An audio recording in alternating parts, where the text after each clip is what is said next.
Good morning, class 11th and 12th. Here we continue our topic functions. In functions, अभी तक आपने ये पता चल गया how you define a function. Now let's see how you can call a function. So first method is passing literal as arguments in function call. Literals are the constant values whose value cannot be changed during the program execution. So 4 is a value that we cannot change. Okay, so it is a literal. So first method is this one, cube4. 4 is a literal, and cube is a function name.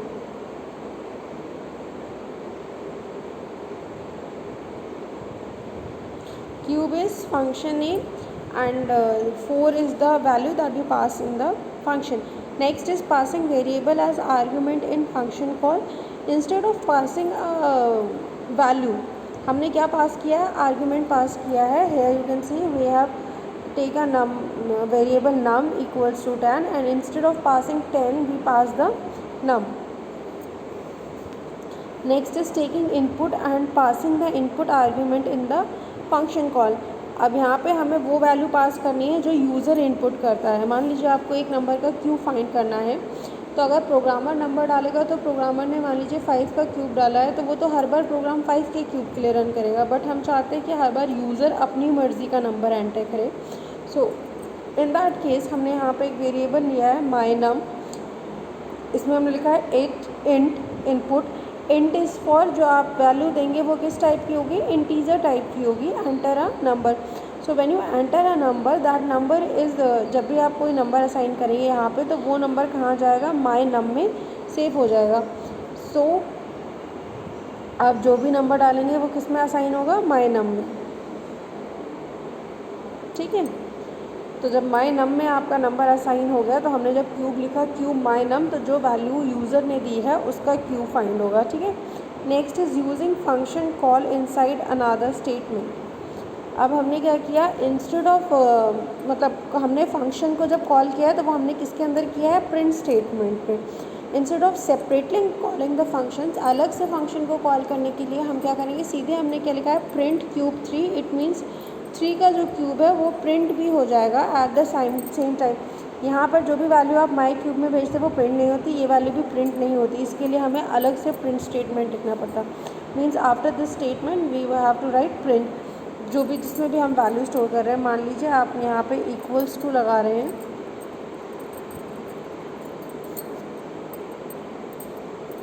आपने लिखा है a equals two cube 4.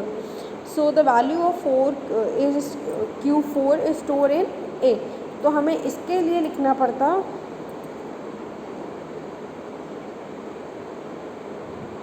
Print a. सो जब हम print a लिखते हैं तो जो 4 का क्यूब है वो प्रिंट होगा. But in this statement print cube 3, आपकी वैल्यू 3 जो है, 3 का जो क्यूब है वो ऑटोमेटिकली प्रिंट हो जाएगा. उसके लिए हमें अलग से प्रिंट स्टेटमेंट देने की ज़रूरत नहीं है. Next is using function call inside a expression. Means हम एक एक्सप्रेशन के अंदर अपने फंक्शन कॉल को कॉल करते हैं. Like using function call inside expression. Double of cube, this is variable. Okay,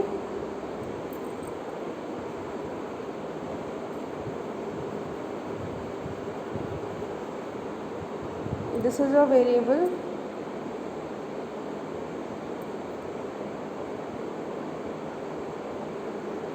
variable जिसकी वैल्यू चेंज होती है. ठीक है. और ये एक यूज़र डिफाइंड वेरिएबल है, मतलब हम लोगों ने अपनी मर्ज़ी से इसका नाम लिखा है. डबल ऑफ क्यूब की जगह हम a b c कुछ भी ले सकते थे. तो double of cube equals to 2 into cube 6. तो जो भी 6 का क्यूब होगा उसकी मल्टीप्लिकेशन किससे हो जाएगी, 2 से. Sorry. So this is all about how to call a function. Next, learn about the Python function type.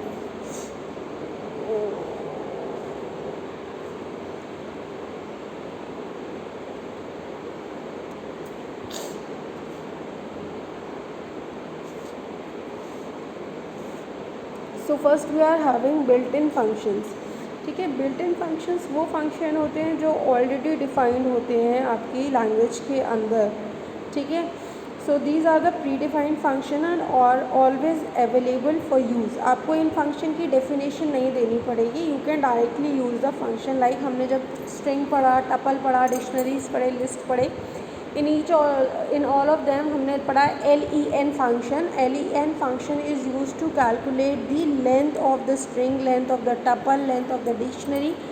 ठीक है, so len function is use to calculate the length, but हमने कभी भी इस फंक्शन की डेफिनेशन नहीं दी क्योंकि इस फंक्शन की डेफिनेशन ऑलरेडी मेंशन होती है।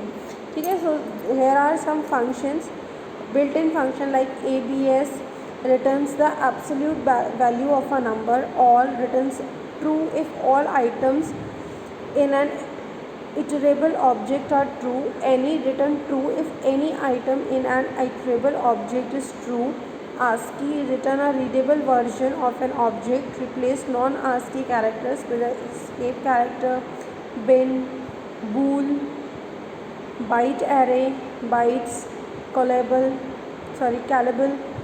chr, it returns a character from the specified Unicode code, class method, compile, complex. Okay, there are various built-in function, float, format, frozen set, globals, int, type, input, etc. ठीक है, next we are having function defined in a module. So what is functions defined in a module? The function are predefined in particular modules and can only be used when the corresponding module is imported. मतलब ये जो functions होते हैं ये particularly किसी module के अंदर ही pre defined होते हैं और ये उसी में यूज़ होते हैं।